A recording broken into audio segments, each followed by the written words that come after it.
ఇప్పుడు మనం చావును ఆపేసే వేరు గురించి మాట్లాడుకుందాం. మీరు ఈ మొక్కను చాలాసార్లు చూసే ఉంటారు, కానీ పేరు తెలిసి ఉండదు. అదే గీలాయ్ గుడుచి. ఈ మొక్కలో అన్ని భాగాలు ఔషధాలే. ఇక ఈ గీలాయి మొక్క వేరు నిజమైన మృత్యుంజయ వేరు అని కూడా చెప్పవచ్చు. అందుకే దీనిని రూట్ ఆఫ్ ఇమ్మోర్టాలిటీ అంటుంటారు. ఇక మన ఆయుర్వేదంలో దీన్ని అమృత మూలం అని పిలిచేవారు. అసలు ఈ వేరు ఏం చేస్తుందంటే మన శరీరంలో దాగి ఉన్న రోగాలను సమూలంగా నాశనం చేస్తుంది. తల మీద ఉండే భాగం కంటే వేరులో చాలా రెట్లు ఎక్కువ మెడిసినల్ వాల్యూ ఉంటుంది. అందుకే పురాతన వైద్యులు గీలాయి వేరునే ఎక్కువగా వాడేవారు. ఇక గీలాయి వేరు మన శరీరంలో టాక్సిన్స్ ను బయటకు పంపుతుంది, రక్త ప్రవాహాన్ని శుభ్రం చేస్తుంది. దీని వేరు పేస్ట్గా చేసి తీసుకుంటే లివర్ కూడా డీటాక్స్ అవుతుంది, కిడ్నీ స్టోన్స్ కరిగిపోతాయి, మధుమేహం కంట్రోల్ అవుతుంది.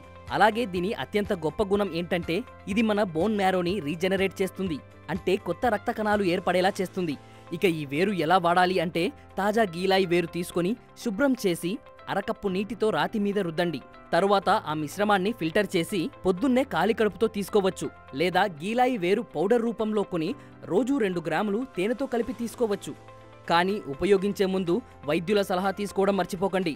ఇక టేస్ట్ విషయానికి వస్తే ఈ వేరు చేదుగా ఉంటుంది, కానీ ఆ చేదులోనే అస్సలైన రసాయనాలు ఉన్నాయి. ఇంకా ఈ గీలాయి వేరుని రెగ్యులర్గా వాడితే మీ వయసు ఎంత అయినా సరే మీరు ఎప్పుడూ యవ్వనంగా కనిపిస్తారు, శరీర బలం పెరుగుతుంది. ఇలాంటి మూలికలు ఇంకా ఆయుర్వేదంలో ఎన్నో ఉన్నాయి. నేచర్ క్యూర్ ద్వారా వాటిని మీకు పరిచయం చేసే మా ప్రయత్నం ఎప్పుడూ కొనసాగుతూనే ఉంటుంది. ఒకవేళ మీరు ఈ వీడియో ద్వారా మంచి విషయాన్ని తెలుసుకున్నాము అని ఫీల్ అయితే వీడియోని లైక్ చేయండి, అలాగే మీ ఫ్రెండ్స్కి షేర్ చేయండి. ఒకవేళ సబ్స్క్రైబ్ చేసుకోకపోతే ఇప్పుడే చేసుకోండి. మీ సపోర్ట్ మాకు మరింత కొత్త సమాచారాన్ని అందించడానికి బూస్ట్ చేస్తుంది. Thank you.